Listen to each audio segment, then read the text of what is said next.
नमस्कार दोस्तों, चौथा रास्ता न्यूज़ चैनल में आपका स्वागत है। आज हम आपके सामने पेश कर रहे हैं नेहा जासूस और अंधे कत्ल का राज। जी हाँ, ये एक हमारा पात्र है, इसका नाम है नेहा जासूस। वो किस तरह से नेहा जासूस अंधे कत्ल का राज सुलझाती है, इसका पहला जो एपिसोड है वो आज प्रस्तुत है आपके सामने। मुंबई की बारिश की रातें हमेशा कुछ रहस्यमय होती हैं, लेकिन इस बार बारिश एक खौफनाक खबर लेकर आई थी। पाली हिल इलाके के मशहूर रिटायर्ड जज श्री राज मेहता को उनके घर में ही किसी ने समाप्त कर दिया था। दरवाजे अंदर से बंद थे, खिड़कियों पर ग्रिल लगी थी और कहीं पर भी जबरदस्ती घुसने के निशान नहीं थे। पुलिस ने इसे ब्लाइंड कहा, क्योंकि कोई गवाह नहीं, कोई हथियार नहीं, कोई सुराग नहीं।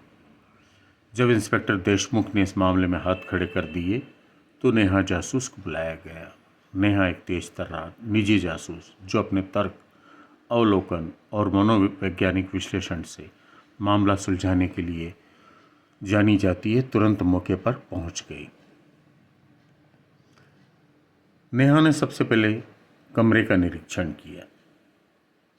श्री राज का जो शव था वो कुर्सी पर बैठा हुआ मिला, मानो वे किसी से बातचीत करते हुए अचानक से उनकी डेथ हो गई।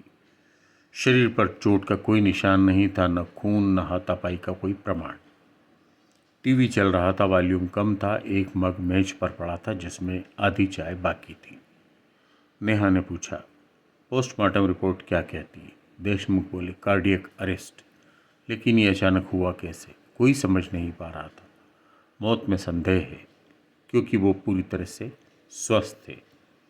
नेहा की पहली सोच, अगर किसी ने इसे जानबूझकर किया है तो किया कैसे गया? नेहा ने कमरे का हर कोना बारीकी से देखा, किताबों की अलमारी, खिड़की की ग्रिल, कमरे की गंध, और फिर उसकी नज़र पड़ी एयर फ्रेशनर मशीन पर। नेहा ने देशमुख से कहा, इस मशीन को हटाइए।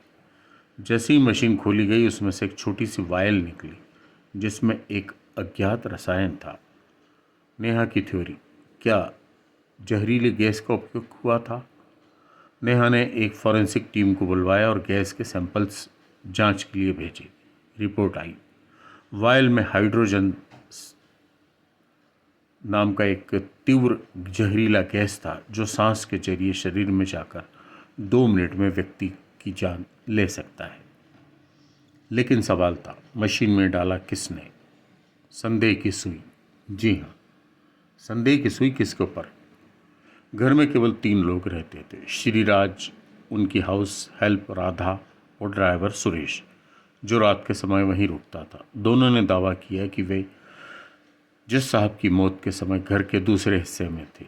नेहा ने सीसीटीवी फुटेज निकलवाए, लेकिन उसी दिन रात 8 बजे कैमरे बंद हो गए थे।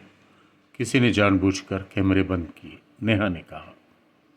उसने राधा और सुरेश दोनों से अलग अलग सवाल पूछे और छोटी छोटी बातों पर गौर किया।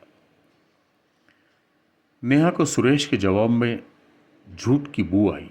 उसने कहा वो रात 8 बजे तक गैरेज में था, लेकिन उसके कपड़ों पर हल्की चाय की बू आ रही थी और मेज पर जो मग था उस पर उंगलियों के निशान सुरेश के थे। तुम झूठ बोल रहे हो, नेहा ने कहा। तुम चाय लेकर अंदर आए थे। सुरेश कांपने लगा। उसने टूटते हुए कबूल किया, मैंने उन्हें कुछ नहीं किया, मैं तो बस उनका चाय का कप बदल कर गया था। लेकिन एयर फ्रेशनर मशीन से मुझे कुछ गंध आई थी, मुझे लगा कुछ गड़बड़ है। मैं डर गया था, इसलिए कुछ नहीं बताया। अब शक किसी और पर था। किसने यह काम किया? किसको इससे फ़ायदा हो सकता था? नेहा ने पुरानी केस फाइलें खंगाली। श्री राज ने 1 साल पहले एक केस में एक व्यक्ति को उम्र कैद की सजा दी थी, अविनाश कोठारी, एक बिजनेसमैन का बेटा। लेकिन हाल ही में वो जमानत पर छूटा था। नेहा ने कोठारी के बैंक और फ़ोन के रिकॉर्ड बुलवाए। 3 दिन पहले उसकी कार इस इलाके में आई थी। जीपीएस रिकॉर्ड से साबित हुआ, उसी दिन राधा को उसके पुराने गांव से पैसे ट्रांसफ़र हुए थे, 50,000 रुपये। नेहा ने राधा को हिरासत में लिया, कड़ाई से पूछताछ की। आखिर राधा टूट गई। मैंने नहीं कुछ किया है, अविनाश ने कहा था। मशीन में दवा भर दूं, वरना मेरी बेटी के साथ वो कुछ कर सकता है। मैं क्या करती? मामला सुलझ गया था। नेहा ने कहा कि कोठारी ने राधा को उस जो मशीन थी उसके अंदर उसने वो जो जहरीली गैस भरने के लिए बाध्य किया। उसने खुद सीसीटीवी कैमरे को बंद किया और बाहर खड़ा रहा। उसने कोई निशान नहीं छोड़ा, लेकिन इंसान की गलती, उसके मन का डर हमेशा रह जाता है। कोठारी को जब पकड़ा गया तो फिर इस बार जज साहब ने पूरी बात सुनने के बाद उसकी जमानत को रद्द कर दिया। नेहा छत पर बैठी थी, चाय की चुस्की लेते हुए। देशमुख ने कहा, तुम्हारी ये नज़रें कमाल है। नेहा मुस्कुराई। हर एक वारदात जब भी होती है तो बस उसे ध्यान से पढ़ना होता है और वहीं कहीं छुपा होता है उस वारदात के पीछे का रहस्य, वहीं कहीं छुपा होता है उस वारदात के पीछे का कारण, और नेहा बस उसी को पकड़ने में माहिर थी। अगले एपिसोड में हम आपको नेहा का एक और कारनामा बताएंगे। उसके लिए आप इंतज़ार कीजिए।